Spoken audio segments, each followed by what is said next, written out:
All right, Virgo, we have the emu. It's time to go on a new adventure. Or this is a good time for a new adventure. We have the tiger. You are being called upon to provide leadership, so trust you're capable of doing so. And then we have the panda. Create a sacred space for yourself in your home and your workplace.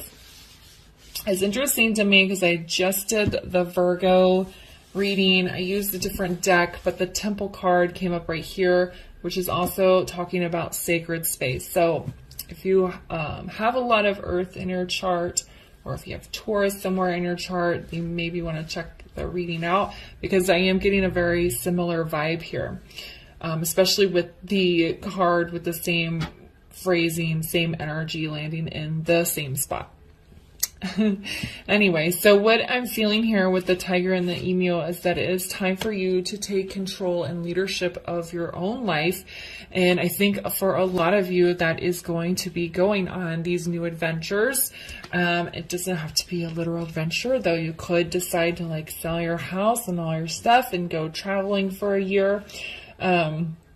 It could just be taking on a new job, a new career path. It could be removing yourself from a relationship that's bad. It's just like taking charge of what you want, of your own life, and not being afraid to kind of just head out there and see what happens.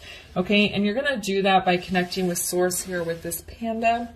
That's where you're going to find the answers. That's where you're going to listen to your intuition. Your intuition has probably been telling you for a long time. It's time to leave this situation, whatever it is for you. It's time to go on an adventure, but you haven't been taking charge of yourself, taking leadership of your own life. And so Spirit's saying it's time for you to do that. Okay?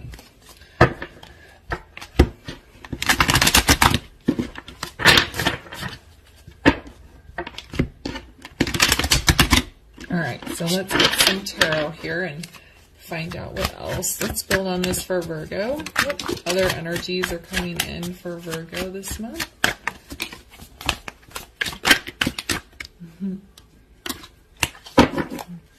What energies are coming in for Virgo this month?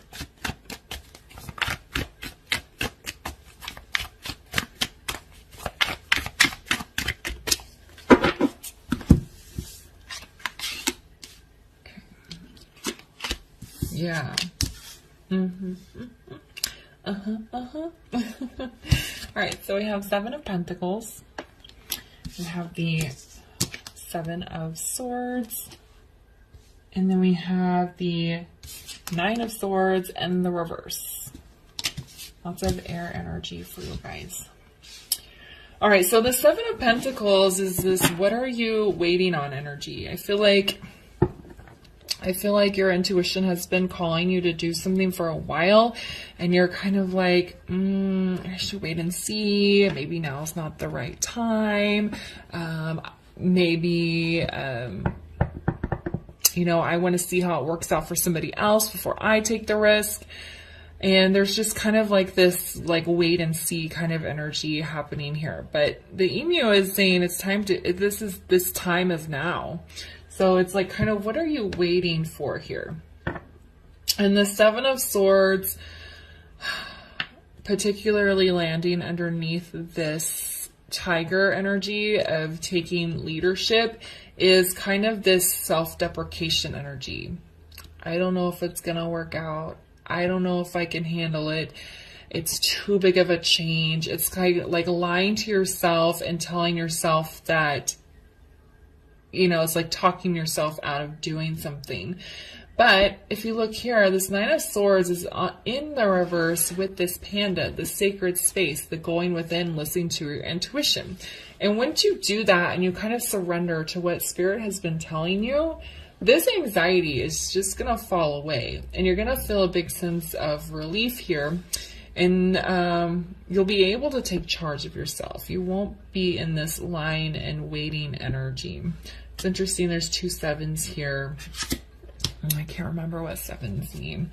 But so sevens might mean something to guys. Actually, I'll just get the book and look real quick. I know one of my tarot decks has, the book has the number of meanings. I can look super quick. 7s, revision, review, uncertainty, need for clarification, pausing.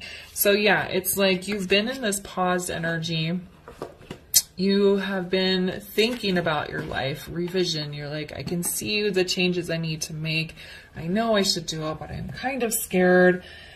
And you're waiting, that pausing. Like, what are you waiting for? That's what I heard when I saw the 7 of Pentacles. Like, what are you waiting for? The time is now. There's no greater time than now, right? That's what the saying is.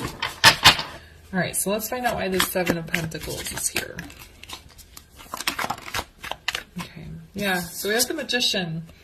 It's in the reverse here. He came out a little bit sideways, but it's saying you have the ability to manifest whatever it is that you want, this new adventure. It's kind of like energy that's just sitting still. There's nothing happening with it because you're waiting.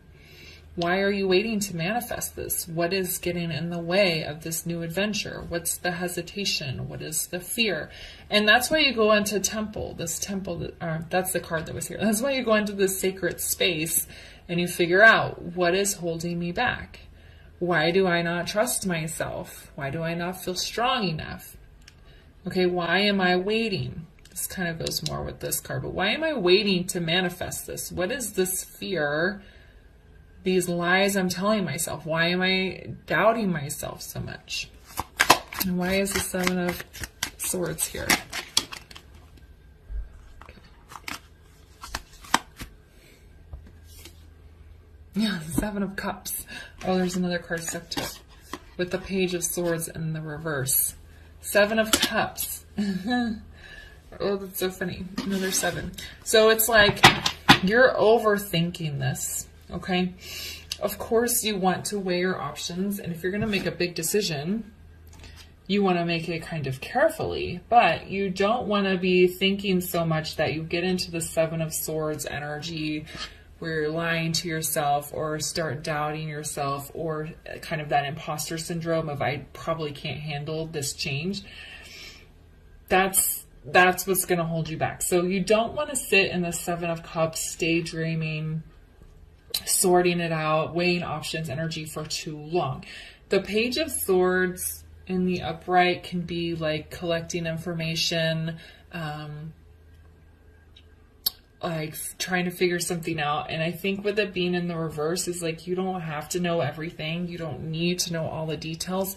Of course, you want to have a general idea and plan of what you're going to be doing, but don't overthink it. I feel like that's kind of the energy of these clarifiers on this 7 of Swords. It's like, don't overthink it.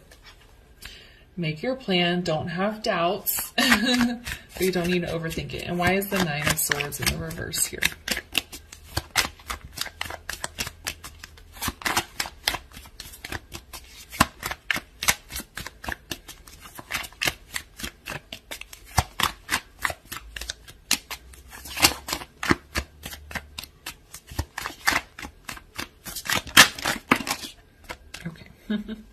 Oh my goodness, guys.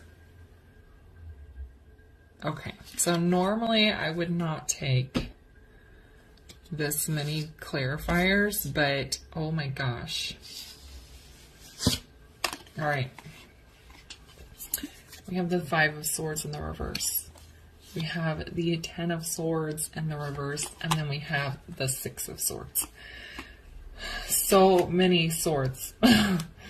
Like we have 1, 2, 3, 4, 5, 6, 7, 8, 9. 9 cards out, and 6 of them are swords. You're way in your head too much, okay? You got to get out of your head and tap into this panda energy. Go into source, that sacred space within self. And stop being in your head so much about this, okay? So 5 of Swords in reverse. Once you stop having these internalized conflicts, and once you let go of the back and forth of like, man, I'd really like to do this, but I'm not good enough, or it's going to be too expensive, or it's going to be too hard. I don't know. Once you get out of like that inner conflict energy, then that's when this anxiety is going to be released. That's when the pain of, that's how you're going to be able to close out the cycle that you're currently in. Okay, new adventure. Whatever cycle you're in has been very painful. I feel arduous, long. And so once you get out of this back in like internal conflict and let go of the anxiety, then you're going to be able to close out this cycle, because 10s are the end and they go back to an ace, which is a brand new beginning, right? So you have to close the cycle out. As it being in the reverse, it always seems like these swords are falling out of the back of the person. You're releasing that pain so you can close out the cycle. And then we have the 6 of Swords, transition. Okay, that's what it's all about. Once you connect with Source, you are honest with yourself about what you want and what needs to happen, what your next phase needs to be, you're going to be able to transition. You're going to be able to move forward. It's probably going to be a little bit slow because it is like a minor arcana versus major, but it's okay. You're getting in the boat. You're crossing the river. You're not staying stuck where you are. Okay. This energy feels very intense. It's light, but it's like, all right, I got to do it. And so I'm just gonna. That's what it feels like. Okay. So let's get you guys a guidance card here.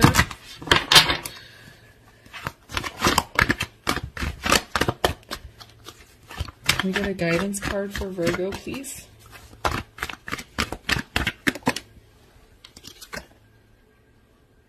Relaxation.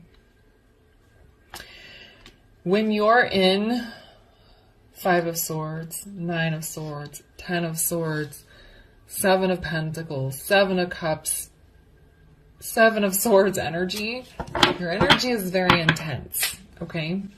Your head is spinning and you're holding yourself back, which is probably giving some of you anxiety, making you anxious or worry. So Spirit wants you to relax.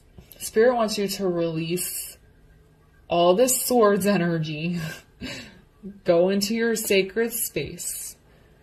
Pinpoint exactly what it is that you want and the changes you need to make. Then get in this Tiger energy and be like, I'm going to do it. I'm going to take charge of my life. I'm going to regain control here and go on my new adventure. It's pretty interesting how similar this reading is to Taurus. So, yeah, even if you don't have Taurus in your chart and this is resonating, I'd go give it a look because it's pretty interesting. And I used completely different decks. I used the same clarifying deck and the same guidance deck, but the two decks, they're totally different. Okay. All right. I'm going to leave the reading there for you. I hope you found that helpful. If it resonated, please leave a comment, like, subscribe, and share. Don't forget to come back next week for your love reading, and I'll see you guys later. Bye.